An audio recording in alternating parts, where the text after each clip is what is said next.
हमारा आज के श्लोक में है उत्सीदेयुरिमे लोका उत्सीदेयुरिमे। यह को छोटू की मात्रा है, हम सीधा इसके साथ ही युरिमे उत्सीदेयुरिमे ये वर्ड है।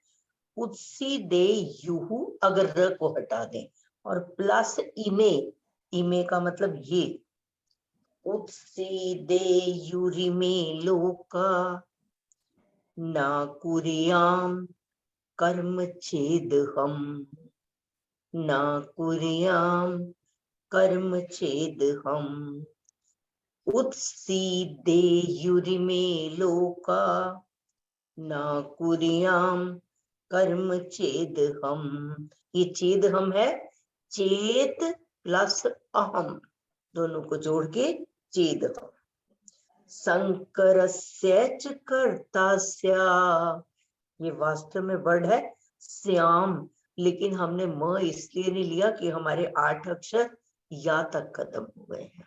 वर्ड एक्चुअली है श्याम और यहाँ पर कहा गया है अब यहाँ आते मैं वहां पर बोलती हूँ श्याम का मतलब ओ, इसके बीच में बोलती हूँ मैं कंप्लीट करके इसको। फिर उत्सीदेयुरिमे लोका ना कुर्याम कर्म चेदहम संकरस्य च कर्तास्य।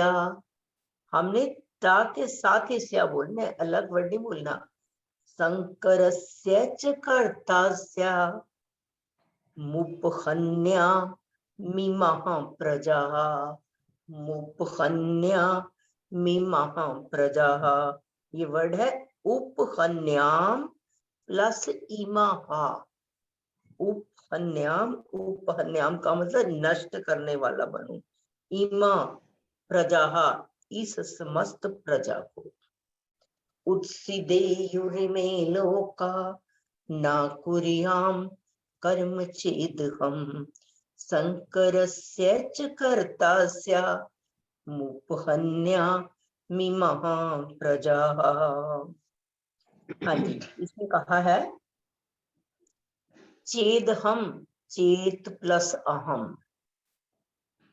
चेत यदि, अहम मैं, कर्म ना कुर्याम यदि मैं कर्म ना करूं। पहले श्लोक में तो था सावधानी से ना करूं, इसमें कहा है कि यदि मैं कर्म ना करूं, भी मैं कर्म करूं ही ना, निठल्ला बैठ जाऊं जैसे कहा गया। भगवान कहते हैं ये कंट्राडिक्शन में बोला जा रहा है, ऐसा हो तो नहीं सकता। भगवान कहते हैं चेत यदि अहम कर्म ना कुर्याम, यदि मैं कर्म ना करूं। आगे कहा है इमे लोका, उत्सीदेयुरी में जहां आया वर्ड है इमे लोका, ये सब मनुष्य उत्सीदेयु नष्ट भ्रष्ट हो जाए। यदि मैं कर्म ना करूं तो ये सब लोग नष्ट भ्रष्ट हो जाएंगे। च संकरस्य कर्ता, और मैं वर्ण संकरता को करने वाला बनूं। अभी बीच में बताऊंगी वर्ण संकरता को। और मैं वर्ण संकरता को करूं, करने वाला बनूं। आगे कहा है इमा प्रजा उपहन्याम, और इस समस्त प्रजा को मैं नष्ट करने वाला बनूं। भगवान ने यहाँ पर 3 बातें कही।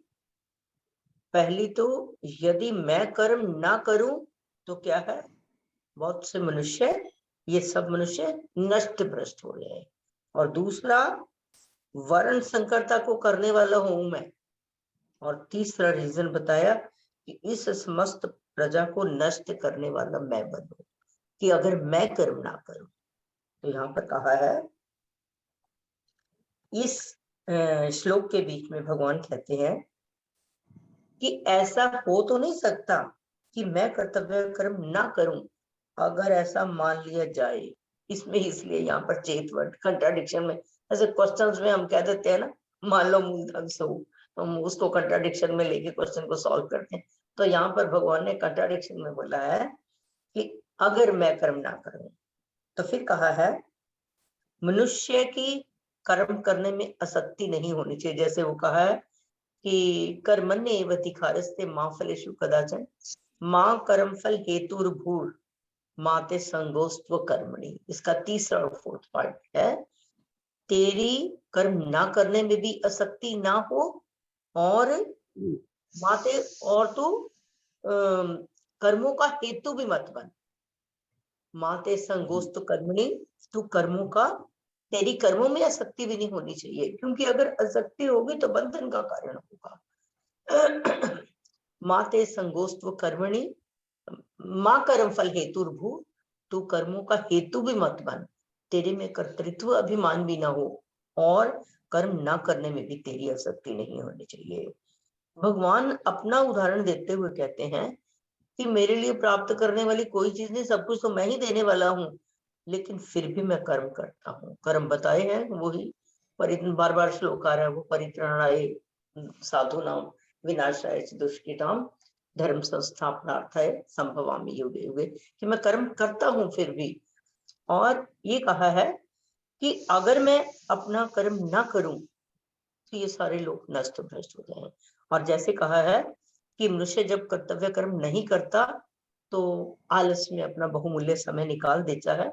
और पिछले श्लोक 14वें श्लोक में, सॉरी 14वें अध्याय के शायद 18वें श्लोक में था, अधोगच्छन्ति तामसः जघन्य गुण वृत्तिस्था, महान पाप करते हुए जो व्यक्ति आलस निद्रा में समय गुजारता है, समय पर करता नहीं, फिर वो अपनी कामना की पूर्ति के लिए कुछ ना कुछ बुरे कर्म करते। और अधोगच्छन्ति तामसः, फिर ये जो तामस गुण वाले लोग हैं नीच योनियों में जाते हैं, भगवान नीच योनियों में भेजकर उनका उद्धार करते हैं। भगवान कहते हैं तीनों लोकों में आदर्श पुरुष मैं हूं, और संपूर्ण प्राणी मेरे मार्ग का अनुसरण करते हैं। अगर वो मेरे मार्ग का अनुसरण नहीं करेंगे, यदि मैं कर्तव्य का पालन ना करूं, तो कोई भी मनुष्य अपने कर्तव्य का पालन नहीं करेगा। तो क्या होगा उससे आगे कहा है, अगर मैं कर्तव्य कर्म ना करूं, पहला पॉइंट लोक नष्ट भ्रष्ट हो जाए, दूसरा वर्ण संकरता को करने वाला बनो। वर्ण संकरता में कहा गया है, जैसे अर्जुन कहता है पहले अध्याय के बीच में कि अगर मैं युद्ध करूंगा तो मेरे संबंधी खत्म हो जाएंगे, सारा धर्म ही अगर पूरा खत्म हो गया तो जो हम अपनी अगली संतान के लिए हम करते हैं, ये जो मैरिजेस हैं संतान की बढ़ोतरी के लिए, कि अपने अंश को आगे बढ़ाने के लिए, इंसान ही नहीं, अगर कोई उस धर्म का कोई बंदा ही नहीं रहेगा तो क्या है, स्त्रियों की शादियां दूसरे धर्मों में, दूसरे धर्मों में होने से जो हमारी आने वाली संतान है उसमें कोई ना कोई डिफेक्ट होते, उसको कहा गया वर्ण संकरता। लेकिन मेन यहाँ पर कहा गया है कि यदि युद्ध रूप घोर कर्म ना करूं, तब कहा है, मतलब कि जिसको युद्ध रूपी घोर कर्म कह रहे हैं अर्जुन, भगवान कह रहे हैं कि उसको वर्ण संकरता की बात है कि तेरे लिए कर्तव्य कर्म करना जरूरी है, तेरा तो क्षत्रिय है, तेरा नियत कर्म है ये कर्तव्य कर्म को करना। और फिर आगे कहा है कि वर्ण संकरता को उत्पन्न करने वाला बनो, और लास्ट में आकर उसने कहा कि संपूर्ण प्रजा को नष्ट करने वाला, उसमें कारण मैं बन जाऊं, कि अगर मैं नहीं अगर कर्म करूंगा तो सारा, कोई भी व्यक्ति अगर अपना कर्म नहीं करेगा तो क्या है, जीवन किस तरह से चलेगा। हमारा जीवन तो एक दूसरे पर आधारित है। हम स्वयं अगर सोचें कि अपना जीवन हम गुजार लेंगे, ये व्यक्ति जो है समाज पर आश्रित है, इसी तरह से हम भगवान पर आश्रित हैं, वो सब चीजें भगवान के द्वारा दी हुई हैं। एक वस्तु भी अब हम प्रयोग करते हैं, पता नहीं कितनों के हाथों से निकल के तब हमारे पास आती है। और एक दिन के लिए अगर पानी नहीं आता कितनी दिक्कत हो जाती, और वायु नहीं बाहर चलती, इंसान कितना परेशान हो जाता है। लाइट भी नहीं अगर है और बाहर हवा भी नहीं चल रही, इंसान को घुटन महसूस होने लगती है। तो यही है कि हर व्यक्ति अपना काम अगर प्रॉपर टाइम पे काम कर रहा है, ये जीवन तभी ढंग से चलता है। तो उसके लिए भगवान उदाहरण देते हैं कि अगर मैं कर्म ना करूं अपना, तो फिर 3 पॉइंट्स इसमें बता दे कि सब लोग नष्ट भ्रष्ट हो जाए। कितने, जब आप ये देखो कि जिस समय बहुत जगह पानी की अधिकता होगी, मतलब कि एक्सेस हो गया, बाढ़ आ गई, दुनिया खत्म हो गई। और बिल्कुल पानी ना मिले, पानी ना मिलने से दुनिया खत्म हो जाएगी। हर चीज की अपनी इंपॉर्टेंस है इस संसारिक जीवन को जीने के लिए, हम अकेले ये सोचें कि हम अपने आप में ही होकर कर्म कर लेंगे, कुछ नहीं। हम समाज पर आधारित हैं और सारा ये संसार परमात्मा का है। तो ऊपर से मूल में परमात्मा है, उस परमात्मा को आदर्श मानकर हम नित्य प्रति कामना, ममता और आसक्ति से रहित होकर अपने कर्मों को करें। और यहाँ पर ये कहा गया है कि युद्ध में कुल का नाश होने पर स्त्रियों का दूषित होना उनका अपने कर्तव्य से च्युत हो जाना है। कि अगर वास्तव में वो स्त्रियां ये सोचें कि हमारे पतियों ने युद्ध रूप कर्तव्य का पालन करते हुए अपने प्राणों का त्याग कर दिया, अपने आप को बलिदान कर दिया, अपने कर्तव्य का अगर त्याग नहीं किया, अब अगर हमने स्त्रियां अगर हमने अपने कर्तव्य कर्मों का त्याग नहीं किया तो हम अपने नियत कर्म से कर्तव्य च्युत हो गए।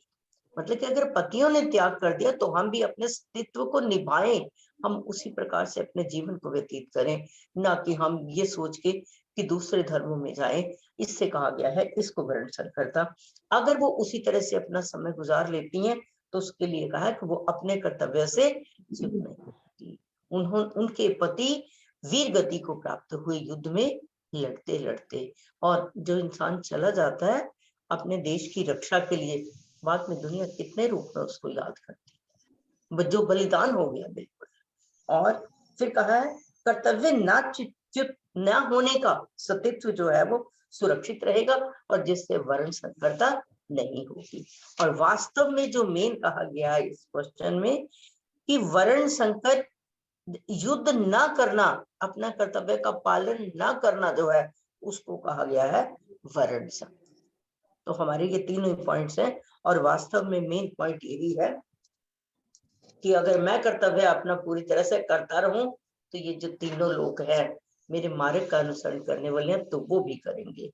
अगर मैं ना करूं, 1% सिर्फ कंट्राडिक्शन ने कहा कि अगर मैं अपना कर्म ना करूं तो ये लोग नष्ट भ्रष्ट हो जाएं। उत्सीदेयुः श्लोक तभी आपको याद होगा, वर्ड्स के मीनिंग याद हो कि ये लोग उत्सीदेयुः नष्ट भ्रष्ट हो जाएं। और संकरस्य च कर्तास्य, मैं वर्ण संकरता को करने वाला बन। और तीसरा वर्ड कहा है कि सारी प्रजा को नष्ट करने में कारण मैं बन जाऊं। तो इसलिए हम सबको अपना कर्तव्य कर्म पूर्ण रूप से करना चाहिए, कामना, ममता और आसक्ति, कर्तृत्व अभिमान से रहित होकर और समत्व योग में होकर हमें अपना कर्तव्य कर्म करना चाहिए। किसी का कोई क्वेश्चन है तो इसके बारे में बोलिए, और नहीं तो फिर आज का एक बोलेगा, कोई भी बोल दे, श्लोक को रिपीट कर दो। हाँ जी, चलो आशु जी बोलेंगे। हाँ जी, करो, मैं बोलूं? आप बोल दो, आशु जी नहीं है तो हाँ जी बोलिए।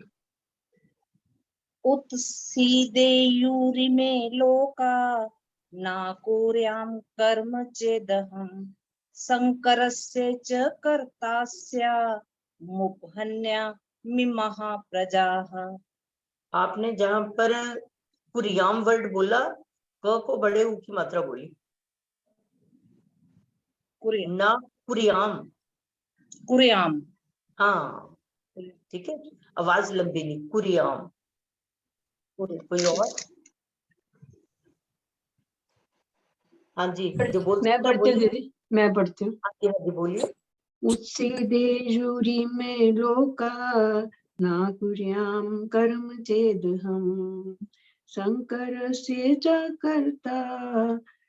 कर्तास्य हाँ जी, मुपहन्यामि प्रजा।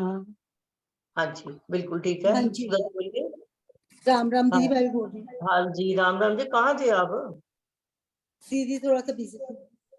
अच्छा चलो बोलो, अगर बोल सकते। उत्सीदेयुरिमे लोका न कुर्यां कर्म चेदहं संकरस्य च कर्तास्य मुपहन्यामि प्रजाः। ऊ की आवाज लंबी बोली। उत्सीदेयुरि में हमने यू के साथ ही रिमे बोलोगे तो तब छोटी आवाज आएगी। उत्सीदेयुरि में लोका, बोलो। उत्सीदेयुरिमे लोका, ना ना ना, ऊ की आवाज बड़ी आ रही है। आपने यू के साथ ही री को साथ ही स्टार्ट करो। उत्सिदे यूरि में लोका। ठीक है, हाँ जी, हाँ हाँ बिल्कुल ठीक है, बाकी तो ठीक था, इसी में था। हाँ जी सुधा जी। हाँ जी, हरिओम जी। हरिओम। उत्सीदेयुरिमे लोका न कुर्यां कर्म चेदहम् शंकरस्य च कर्तास्य मुह्यन्या मिमाः प्रजाः। हाँ जी डॉली। हाँ जी हरिओम जी। हरिओम जी बोलिए। उत्सिदेयुरि में लोका रुको रुको ना रुको रुको, पहले ये ऊ की आवाज जो है लंबी, उत्सीदे यूरिमेल, आपने ये 3 वर्ड इकट्ठे बोलो, यूरिमेल, फिर आवाज उत्सिदेयुरि में लोका। आप देखो ऊ य को आवाज छोटे होगी। उत्सिदेयुरि में लोका हाँ ठीक है, उत्सिदेयुरि में हाँ लोका अब ठीक है।